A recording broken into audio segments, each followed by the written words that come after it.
Really, the last time I went to jail, it was a failure to communicate. It was Halloween, and the cop was like, "Put down that bag of candy, you scumbag." I was like, yeah, right, man. Nice costume. You want to buy some blow?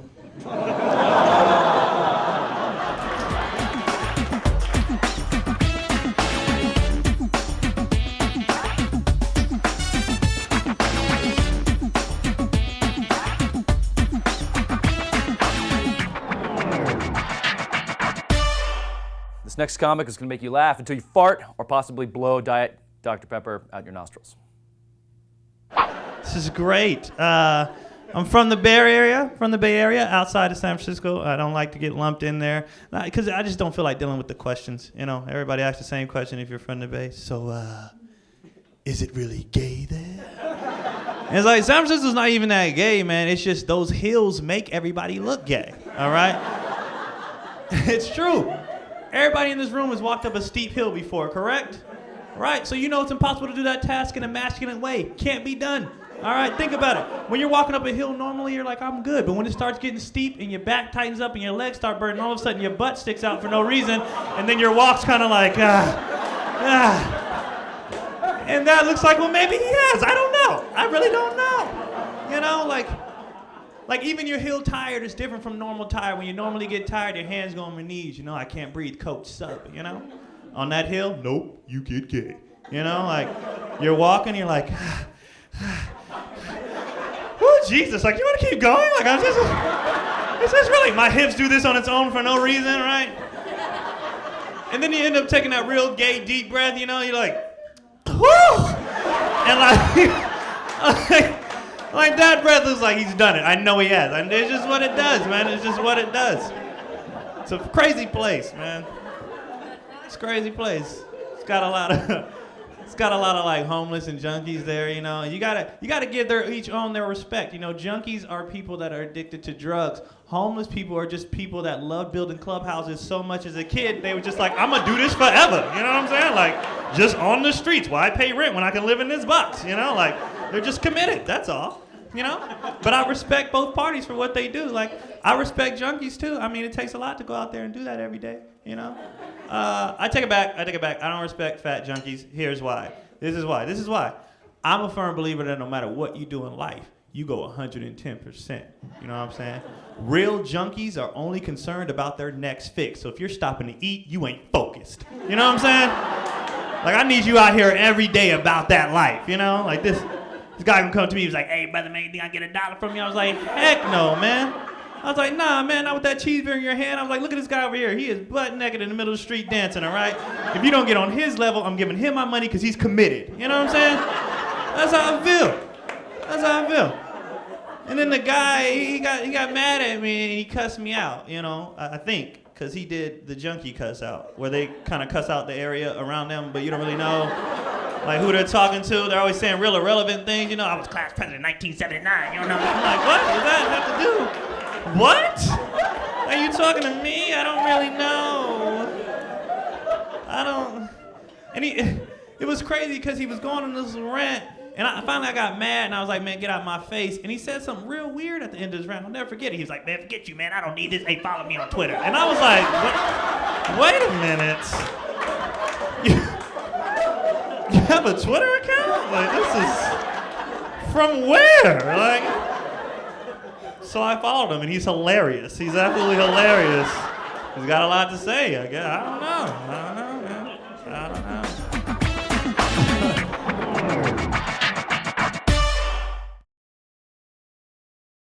That's why I just stay in the house where it's safe, man. You know, I be chilling in the house, man. One of the things I love about being in the house is the little kids that come door to door to try to sell you things so they can go on the little field trips that the parents don't want to pay for. You guys know what I'm talking about, right? I love these little kids because they're so focused on their script that they've memorized that they can get through this terrifying situation, right?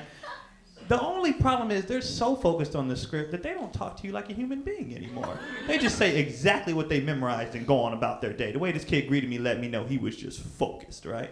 He knocks on my door. I was like, hey, little man, what's going on? This is what he said. He was like, hello, sir, I'm Adam. I was like, what? Like clearly I'm a sir. What? He was just zoned out. He was like, lovely day, isn't it? And it was raining that day. I'm like, what? He was like, I'm glad you agree. I didn't agree with you. And he was just in his zone. He was like, okay, well, I was wondering if perhaps you would like to donate some money so that me and my friends can go to the zoo for the day. Wait, before you say no. And I didn't say anything. I hadn't said a single word. And he had his rebuttals ready to go. He was firing them off. He was like, let me give you some options. What we have is we have 20 pieces of candy for only $10. Does that sound like a deal? Wait, before you say no. If that doesn't sound good, then we have 10 pieces for $5. Does that sound like a deal? Wait, before you say no. Okay, bye. And he just left. He just walked away. And he left. And I was like, yo, at least he got through it because he was terrified, obviously. And it got me to thinking, man, I wish we had scripts for things in our adult lives, that would be nice because, I'm not good at approaching women, guys, I'm not good. Don't get it twisted, I get tons of them, but not because of the approach. It's just the Karma Mocha and the funnies, and they're like, whatever, I'm more famous than I am, let's roll with that, whatever. But I think if I had a script, I'd get the approach down, I'd be okay. I see a girl in a club or a bar or something like that, and I could walk up to her and I'm like, hello, sir or madam. A lovely day, isn't it? I'm glad you agree. I saw you from across the bar, and I was wondering perhaps maybe I could buy you a drink. Wait, before you say no. Let me give you some options. I would love to take you home right here, right now. Does that sound like a deal? Wait, before you say no. If that doesn't sound good, just believe in the black stereotype. Okay, wait, before you say no. Is this your boyfriend? Okay, 1 second, please, because they don't go over that in training. And you're like, all right, how to handle a large boyfriend. Got it. Hello, sir or madam.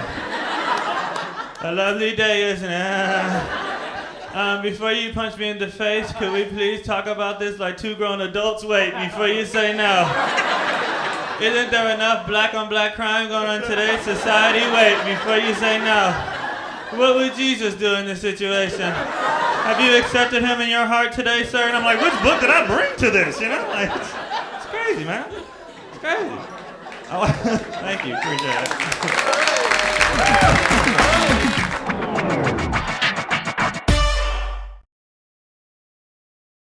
This next comic will make you laugh so hard, you no longer need Viagra. Another eye-opener for comedy time. Thank you. I'm originally from LA, so as you can imagine, my whole life I've seen people move out here from all over the country. There's people that get bit by the acting bug.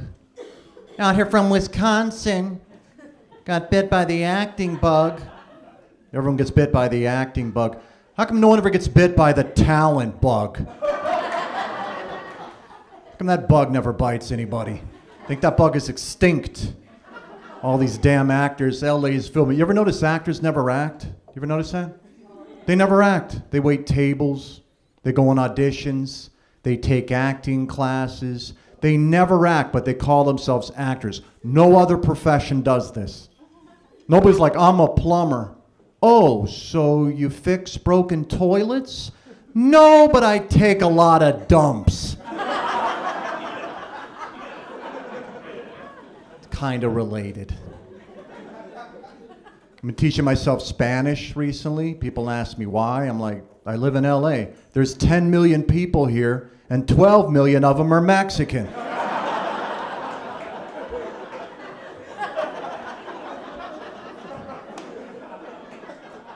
It's getting to the point where you got to speak Spanish to talk to yourself.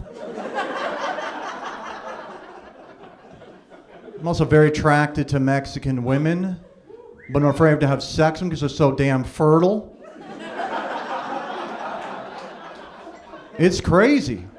Took a Mexican girl out for drinks, showed her to sex on the beach. I now have a son named Julio.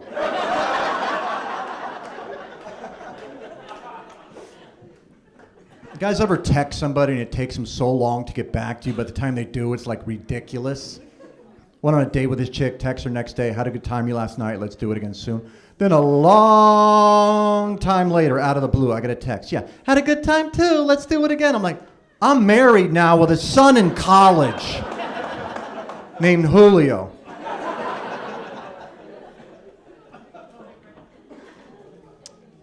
Speaking of dating, got the penny saver and the junk mail. I don't know if you guys are aware of this or not. They actually have personal ads in the penny saver.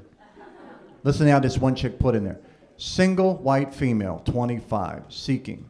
Single male, 25 to 40. Then it said in bold, must be financially secure. Financially secure. She has this in the penny saver. Good luck, lady. Talk about weeding out everyone. Looking for a rich guy in the penny saver. That's like looking for an albino at Roscoe's Chicken and Waffles.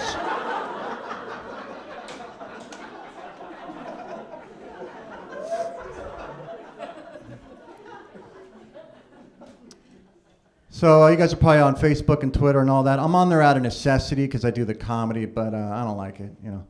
I'm going to start an anti-social network site called IHateHumans.com. Anybody want to join? All right.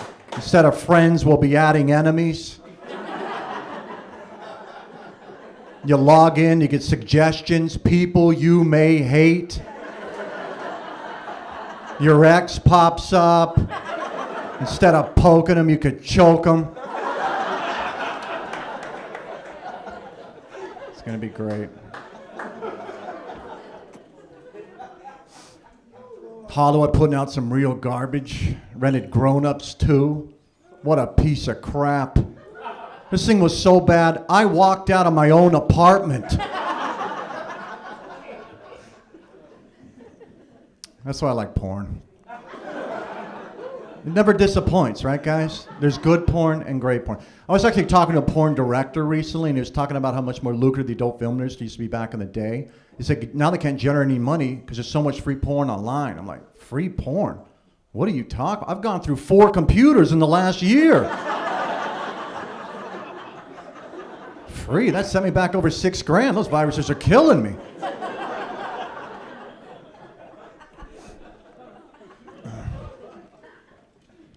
Got a big birthday coming up in April. I'm turning 40 in April. Thank you. Thank you. I think when you turn 40, you basically go from being young to die. That's the cutoff, 40. Because when you're in your 30s, people start referring to you as young. Like, oh, he's 35, he's still young. You get over 40, nobody calls you young. Nobody calls you a youngster unless you die. Even if you accomplish something, right? I could be like, Buddy Rick ran a marathon at 39. Oh, well, 39's still kind of young. But if I go, Buddy Rick ran a marathon at 40. 40? He ran a marathon at 40? Damn, that's kind of old. What was his time? Actually, he dropped dead on the last mile. Oh, that's so young.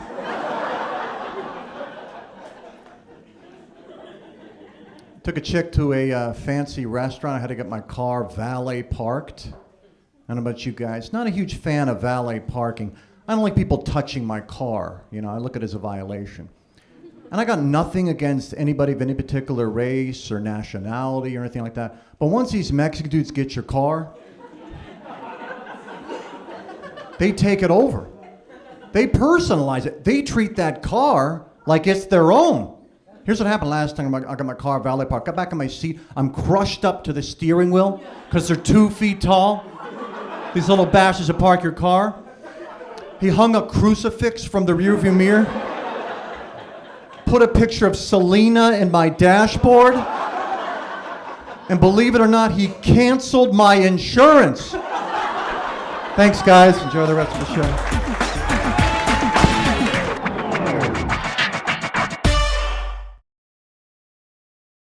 So she says, that's not a pig, that's a duck. And he says, I wasn't talking to you. You guys just missed a good one. But you know what? Stay right here. We got a lot more comedy coming for you right now. I'm embarrassed a little bit. I am 26 years old and I do not own an iPod. I still walk around listening to a giant CD player that I have to unload and load with compact discs. But I'm not stupid. I keep my CD player tucked away in my jacket pocket, and then I wear white iPod headphones. For the first time in my life, I actually want to get mugged just to see the look on that dude's face. You know, he comes up to me, "Hey, punk, give me your iPod." And I'm like, "Oh, you mean this old thing?"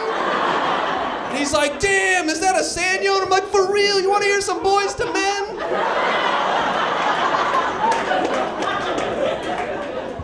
I made bad decisions, though. I went to college. After I graduated, I moved back in with my mom, and then I had to listen to all of her stupid rules again. You know? For instance, had to fold the towels in 3 sections because we don't want the seams to show. Do you know how many times in college I got out of the shower and rolled around on the carpet till I was dry?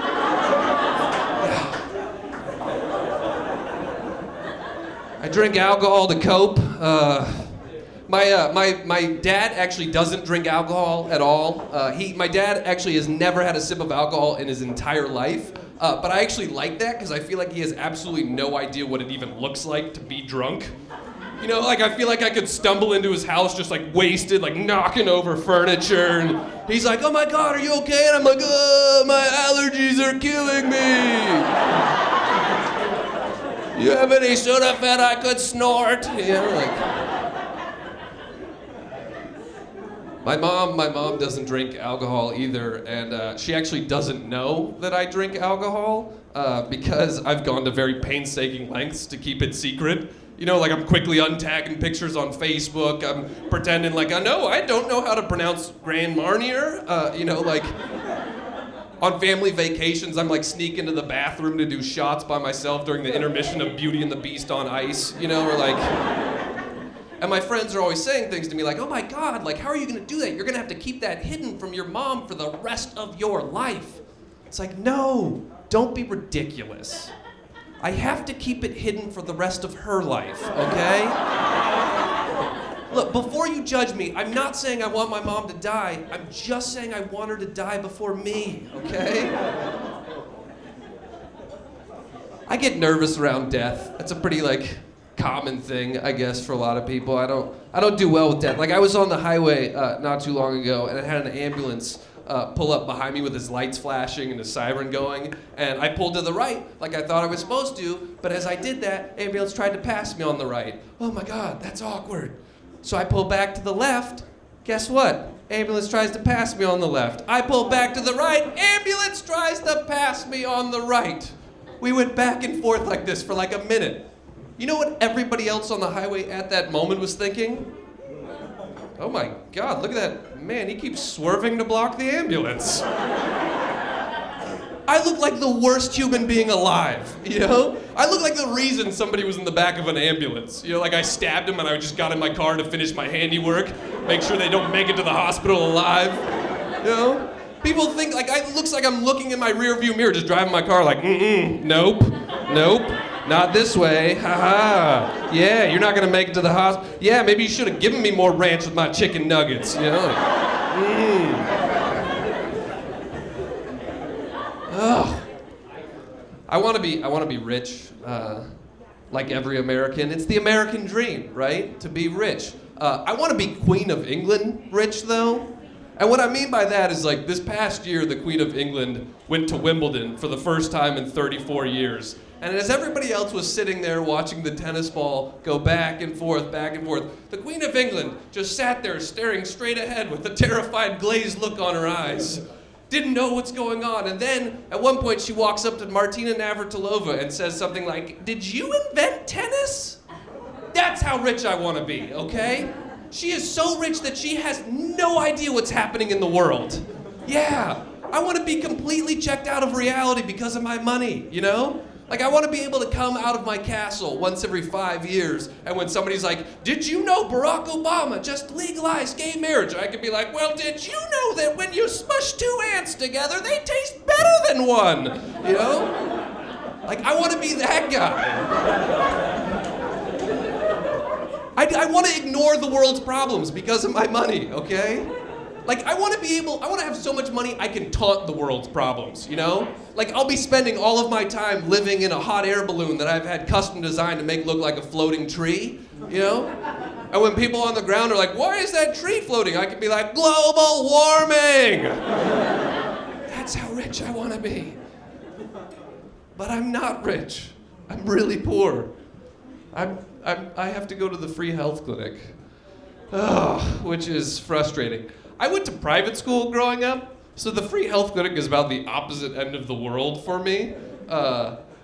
Okay, in this country, there are crazy people that live here in the United States. And when you are crazy, you can't hold a job. And when you can't hold a job in this country, you don't get health insurance. So the free health clinic is like a bunch of crazy people and then me sitting there looking terrified. Like I was sitting in the waiting room recently, just like minding my own business, and I had this dude come up to me and like grab me by the shoulders and look me straight in the eyes with the intensity that only a crazy person has, because he's been spending all day fighting dragons and leprechauns up here, so it's this intensity. And he looks me dead in the eyes and he says, "What are you doing here? I told you should have gone to wash the dog."